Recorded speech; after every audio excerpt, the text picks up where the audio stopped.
Doctors ఇచ్చినవి నీకు ఇచ్చిన తగ్గట్లేదు, నీకు ఎందుకు ఇవి అనవసరం అనేది సార్ బయట పడేసిందండి మన సప్లిమెంట్స్. కానీ ఆ రోజు నేను ఎలా అనుకోని తీసుకున్నా అంటే సార్ని ప్రతి నెల చాలా ఇబ్బంది పెడుతుంటండి. ఏ లేడీ అన్నా ఉంటుంది కదా ఇంట్లో చేసుకున్న హస్బెండ్ని ఇబ్బంది పెట్టాలని ఎక్కడైతే అనుకోరు కదా, అట్లా నెలకు 10-15 వేలు పెట్టిస్తూ ఈ సప్లిమెంట్స్ ఇంత బాగున్నాయి కదా అంటున్నారు కదా. అయితే ఒక నిర్ణయం తీసుకున్నా. ఆ నిర్ణయం తీసుకోవడానికి ముందు కూడా 2 hours కంటిన్యూగా ఏడ్చిన. సారు ఆఫీస్కి పోయినాక పిల్లల స్కూల్కి పంపించినాక కంటిన్యూగా ఏడ్చిన అండి. నిజంగా ఆ డెసిషన్ తీసుకోవడానికి కూడా గుండెధైర్యం ఉండాలంట కదా మేడం. ఇందాక అలాంటి నిర్ణయం తీసుకున్నాం. నా ప్రాబ్లం ఉంటేనేమో ఈ సప్లిమెంట్స్తోని కంప్లీట్ అయిపోవాలి, లేదా ఈ సప్లిమెంట్స్తోని నాకు ఏదైనా ప్రాబ్లం వచ్చిందనుకో నెక్స్ట్ సెకండ్ పర్సన్ తెలియకుండా నేను ఈ భూమి నుంచి వెళ్ళిపోవాలని డిసైడ్ అయినా. కానీ నిజంగా అండి థ్యాంక్ యూ వెస్టేజ్. ఆ రోజు నాకు ఈ సప్లిమెంట్స్ హెల్ప్ చేయడం వల్లనే ఈరోజు నా పిల్లలతో మా అమ్మ నాన్నకు కడుపుకోత లేకుండా ఉన్నా అంటే గ్రేట్ వెస్టేజ్ సప్లిమెంట్స్ అండి.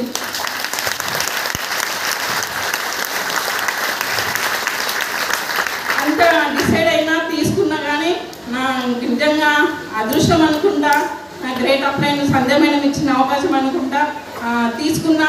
ఆ రోజు ఈ డిసైడ్ అయ్యి సప్లిమెంట్స్ తీసుకున్నాక 4-5 daysలోనే మేడం వచ్చిర్రు. మేడం వచ్చినాక సార్ ఎలాగో మైనస్లో ఉన్నారు కదా, సార్ కూడా చాలా ఇబ్బంది పడుతూ ఉండే. కానీ ఆ టైంలో ఫ్యామిలీ సపోర్ట్ కూడా లేదు సార్కి. నేను అట్లా కూడా ఒక టెన్షన్ పడుతుండే. ఇట్లాంటి టైంలో సార్కి సపోర్ట్గా ఉండాలి అంటే నేను సపోర్ట్గా ఏదైనా హెల్ప్ చేయాలి, లేకపోతే ఇంకా భారం కావద్దు అని డిసైడ్ అయినా.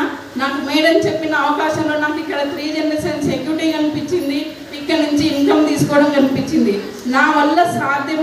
కనీసం మేడము మా ఇంట్లో హోమ్ మీటింగ్ పెట్టినప్పుడు 1,33,000 వచ్చింది. కనీసం నాకు 30,000 వచ్చినా సార్కి ఇంతో అంత నేను హెల్ప్ చేసిందని అవుతా కదా, భారం కాకుండా హెల్ప్ చేసిందని అవుతా కదా. జస్ట్ నేను ఒక వైఫ్గా కావచ్చు, ఇట్లా ఏదైనా సరే అలా ఎట్లాగో కొంచెం నేను సపోర్ట్గా ఉండాలని డెసిషన్ తీసుకున్నా. ఎప్పుడైతే మేడంని ఈ డ్రెస్ కోడ్ అండి, ఈ డ్రెస్ కోడ్ని చూసి మేడం వల్ల అయినప్పుడు నేను కూడా ఈ డ్రెస్లోకి వెళ్తే బాగుంటుంది కదా అని డ్రెస్ కోడ్ని మేడంని ఇన్స్పిరేషన్గా తీసుకున్నా. ప్రతి ఒక్కరండి ఇక్కడ ఎవరైనా సరే కానీ గుట్టిగా చేసుకుంటా పోకండి, ఇన్స్పిరేషన్గా తీసుకుంటే మాత్రం అది గుట్టిగా వెళ్ళిపోతాం. నేను కూడా ఆ రోజు మేడంని ఇన్స్పిరేషన్గా తీసుకున్నాను. కాబట్టి ఎప్పుడైతే డిసైడ్ అయినో సార్కు చెప్పిన ఈ బిజినెస్ చేయడం వల్ల కారు తీసుకోవచ్చు, లక్షల ఇన్కమ్ తీసుకోవచ్చు అంటే సార్ తిట్టిరు. నీకు ఎవరు చెప్పారు లక్షల ఇన్కమ్ బిజినెస్ ఇట్లా ఏళ్ళు బిజినెస్లు చేస్తేనే కుదరట్లేదు, నీకు ఎవరు చెప్పారు అని సార్ తిట్టినుండే. కానీ నాకు మేడం చెప్పిన మాటలే గుర్తుండే. అట్లా గుట్టిగా మేడం ఏ విధంగా అయితే చెప్పినట్టండి ప్లాన్స్ మాత్రము నాకు సారీ బిజినెస్లోకి వచ్చిన వాళ్ళకి, రాని వాళ్ళకి, చుట్టాలకు, ఎవరు వస్తే వాళ్ళకు ప్లాన్స్ చెప్పుకుంటూ వెళ్ళిన. నిజంగా వాళ్ళు బిజినెస్లో అయితే ఎవరు లేదు, నాకు తెలిసిన పర్సన్ చెప్పిన వాళ్ళు. కానీ నాకు మాత్రం ఎక్స్పీరియన్స్ వచ్చింది. ప్లాన్స్ ఎట్లంటే అట్లా, ఎక్కడంటే అట్లా ఏ పర్సన్ తగ్గట్టు ఆ పర్సన్ చెప్పే అట్లా నేను నేర్చుకున్నా. కమిట్మెంట్లో ఇక్కడ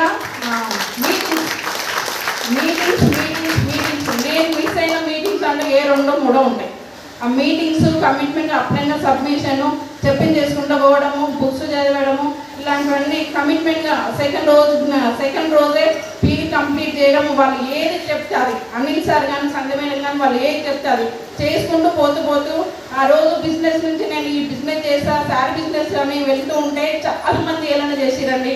ఈ పిల్లకి నిన్నమన్న వాళ్ళు మైనస్లోకి వెళ్ళిపోయారు, బాగా అప్పులైనా ఏదో పిచ్చి పుట్టింది అని బాగా హేళన చేసిరు.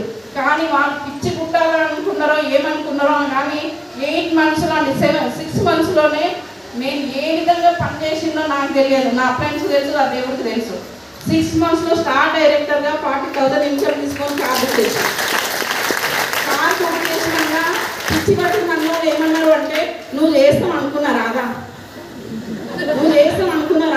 నువ్వు విక్రమార్కురాలు, నాకు తెలుసు పట్టు వదలని విక్రమార్కురాలు అంటే. చూడండి లీడర్స్ చెప్తే ఎవరు కానీ పిచ్చి పట్టింది అన్నోళ్ళు ఆ రోజు ఎవరైతే నేను కారు బుక్ చేసి పోస్టర్ వేసినో ఆ రోజు ఖచ్చితంగా విషయం చెప్పడం స్టార్ట్ చేసింది.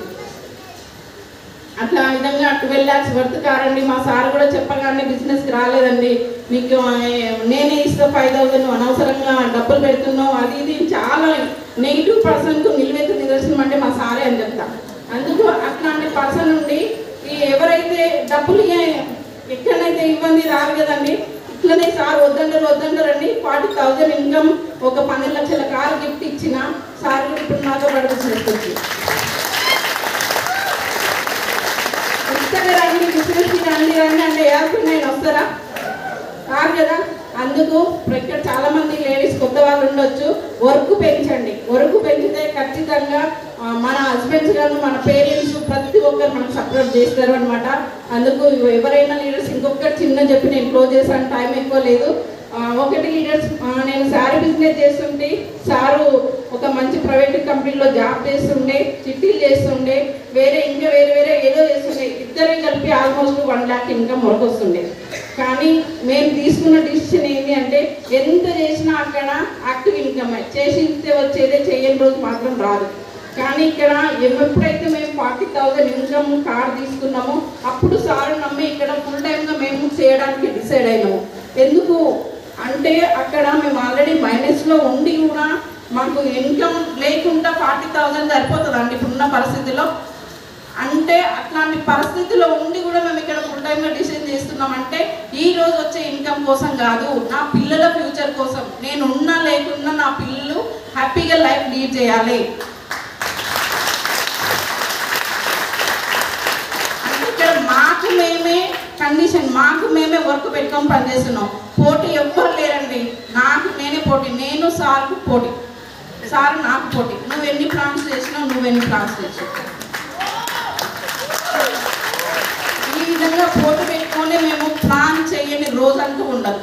అది ఎవరి కోసం చేస్తలేను, నా కోసం నేను. నాకు డౌట్ ఉంటే అప్లైన్స్ కంపల్సరీ నేను సంధ్య మేడంతో అనిల్ సార్ ఫోన్ చేసి బయటకు వెళ్ళను. వాళ్ళకి ఫోన్ చేస్తాను, నేను ఎక్కడ వెళ్తున్నాను నా వర్క్ వాళ్ళకి చెప్పి బయటికి వెళ్ళిపోతా. నా వర్క్ మీద నాకు ఫోకస్, నా టీం. నేను క్రౌన్ కావడం కాదు, నా టీంలో ప్రతి ఒక్కరికి కూడా కనీసం ఒక 60,000 ఇన్కమ్ క్రౌన్ కావాలనే ఉద్దేశంతోనే టీం అందరి కోసం వర్క్ చేస్తుంది. అందుకు ప్రతి ఒక్కరు లీడర్స్ ఎవరైతే కంఫర్ట్ జోన్లో ఉండకండి.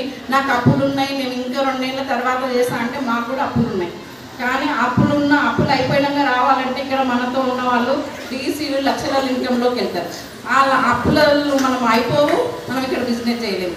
కానీ అప్పులలో కొంచెం టైం అడిగి ఇక్కడ 2 సంవత్సరాల్లో మాత్రం ఖచ్చితంగా 1 lakh ప్లస్ మీ ఇంటి ముందర మాత్రం లగ్జరీ కార్ ఉంటుంది. మీ లైఫ్ అంతా చేంజ్ అవుతుంది. ఎప్పుడైతే మాకు ఈ విషయం మేము డిసైడ్ అయినామో మాకు సంధ్యమేయం కానీ అంజనేయులు సార్ కానీ అనిల్ సార్ చెప్పింది, వాళ్ళు చెప్పింది ఈ విధంగా పాటిస్తున్నాము. ఖచ్చితంగా ఈరోజు లాస్ట్ మంత్ అంటే డిసెంబర్లో 2 times నేను సిక్ అయిపోయినా. దాదాపు 1 week బెడ్కే పరిమితంగా ఉన్నా. కానీ నా డ్రీమ్ మాత్రం ఆగలే. క్రౌన్ పెట్టుకున్నా, క్రౌన్ అయిపోగొట్టాలనుకున్నా. ఖచ్చితంగా క్రౌన్ అయిపోగొట్టాలి. అందుకు ప్రతి ఒక్కరు ఏమంటారు డ్రీమ్ పెట్టుకోండి. ఆ డ్రీమ్ కోసం పనిచేయండి. మీరు ఒక్కరు కాదు, మీతో ఉన్న మిమ్మల్ని నమ్ముకొని వచ్చిన వాళ్ళను గెలిపించడానికి పనిచేయండి. ఖచ్చితంగా గెలుస్తారు. ప్రతి ఒక్కరు కూడా అవకాశం ఉంది. నెక్స్ట్ మనకు సండే ఈడిఎస్ మీటింగ్ ఉంది. ప్రతి ఒక్కరు జీవితం మార్చుకోవాలనుకుంటే మీతో పాటు ఇంకా కొంతమందిని టికెట్స్ బుక్ చేసుకోండి. ప్రతి ఒక్కరు కూడా లైఫ్ చేంజ్ అవుతుందని మనస్ఫూర్తిగా కోరుకుంటూ I wish all the best. నా గ్రేట్ అప్లైన్స్ అందరికీ మరొకసారి ధన్యవాదాలు చెప్పుకుంటూ థ్యాంక్ యూ.